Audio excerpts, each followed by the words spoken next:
Assalamualaikum warahmatullahi wabarakatuh.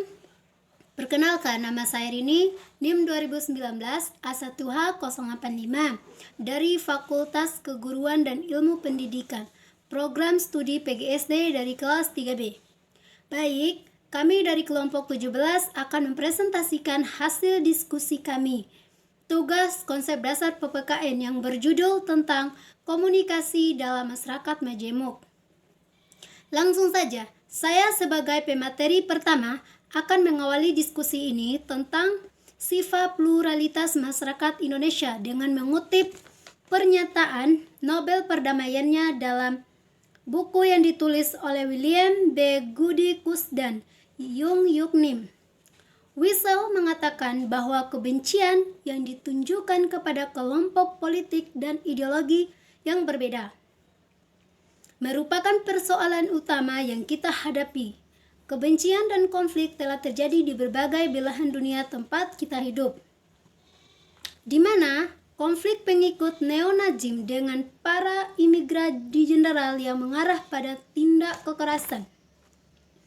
Konflik antara kelompok Protestan dengan Katolik yang masih berlangsung hingga sekarang ini di Irlandia Utara, serta konflik antara Palestina dengan Israel belum berhenti. Di Indonesia, konflik antara kelompok yang menjadikan perbedaan latar belakang budaya sebagai alat pemantik sudah lama berlangsung, dan beberapa antara konflik itu dilakukan lewat penyerangan fisik yang sudah mengarah pada tataran prasangka yang paling tinggi, yaitu eksterminasi. Tindakan eksterminasi yang diekspresikan dalam wujud permusnahan terhadap kelompok ekstrem tertentu. Sekian dari saya, selanjutnya akan dilanjutkan oleh pemateri kedua. Terima kasih.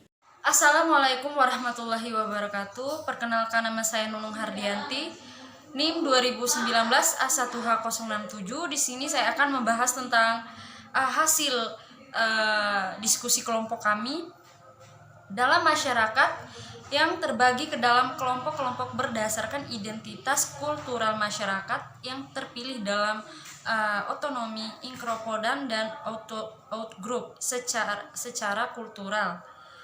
Akan relatif sulit dicapai panduan sosial, sebab masing-masing kelompok berada pada wilayah pergaulan yang eksklusif sehingga relatif tidak intensif dalam menjalin komunikasi antar budaya yang efektif, yaitu komunikasi yang dimaksudkan untuk mengurangi kesalahpahaman budaya, cultural misunderstanding, tetapi justru cenderung melakukan penghindaran komunikasi, communication avoidance.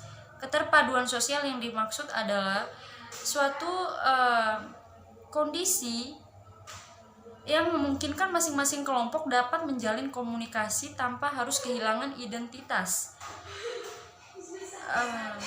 kultural mereka. Akibatnya yang muncul dari tidak adanya keterpaduan sosial adalah bahwa usaha untuk membentuk kehendak bersama sebagai suatu bangsa menjadi persoalan yang rumit, membutuhkan waktu yang relatif panjang.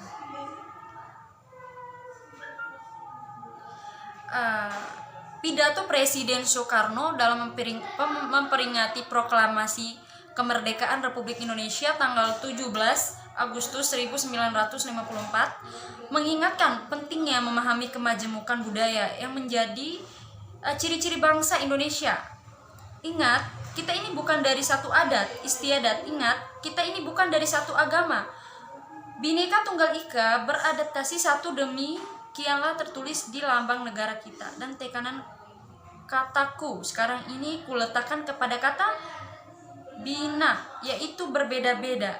Ingat, kita ini bina, kita berbeda-beda.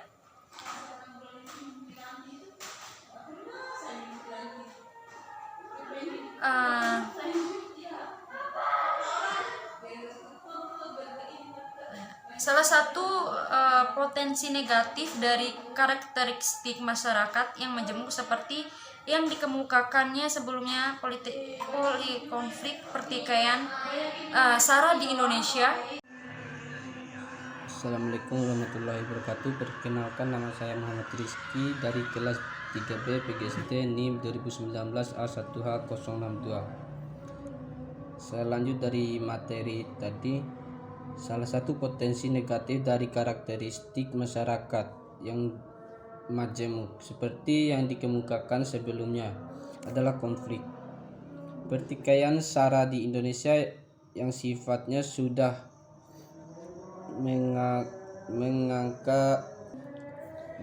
mengakar, memberikan indikasi bahwa pemahaman masyarakat tentang pluralitas atau kemajemukan budaya masih sangat terbatas. Masyarakat hampir tidak pernah mendapatkan pengetahuan yang bisa memberikan pencerahan kepada mereka tentang makna pluralitas kultural. Di masa lalu, masyarakat bukan untuk membicarakan secara terbuka persoalan-persoalan yang berhubungan dengan perbedaan-perbedaan SARA. Akibat dari pelanggaran membicarakan SARA sebagai wacana yang terbuka adalah munculnya distorsi pengetahuan. Persoalan SARA tidak pernah dipahami sebagai kenyataan ontologis yang harus dikaji secara rasional, tetapi SARA lebih dilihat sebagai permasalahan yang tidak pernah terjadi secara nyata. Ringkasnya, SARA seharusnya perlu dipahami sebagai wilayah pertikaian yang tanpa henti, baik konflik yang tersembunyi maupun konflik yang terbuka. Konflik SARA yang terjadi di Ambon, Poso, Sanggauledo, Sambas, Sampitatau, berbagai peristiwa kerusuhan sosial yang melibatkan warga Tionghoa sebagai korban menjadi pertanda keterbatasannya masyarakat Indonesia memahami makna dari kemajemukan budaya. Menurut antropologi, sentimen etnis dapat diaktifkan secara menciptakan solidaritas sosial sebagai menghadapi warga dari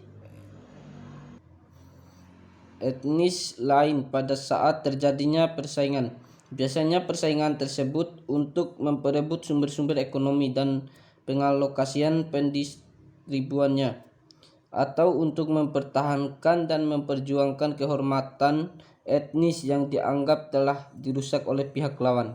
Sedangkan antropolog Catherine Robinson mengungkapkan, kita harus mengerti kekerasan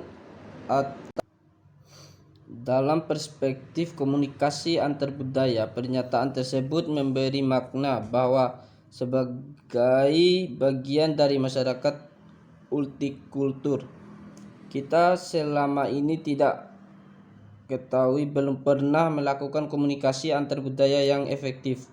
Sebuah relasi antar manusia yang bertujuan untuk meminimalkan kesalahpahaman budaya. Interaksi dalam konteks individual maupun kelompok selama ini tidak lebih dari komunikasi yang semua, tidak sungguh-sungguh, sebuah perilaku komunikasi yang dalam berpikir jurnalis senior. Dalam keadaan demikian, komunikasi hanya sekadar untuk berbasa-basi. Komunikasi tidak menyampaikan pesan yang sebenarnya. Sekian, terima kasih. Lebih dan kurangnya saya mohon maaf. Assalamualaikum warahmatullahi wabarakatuh.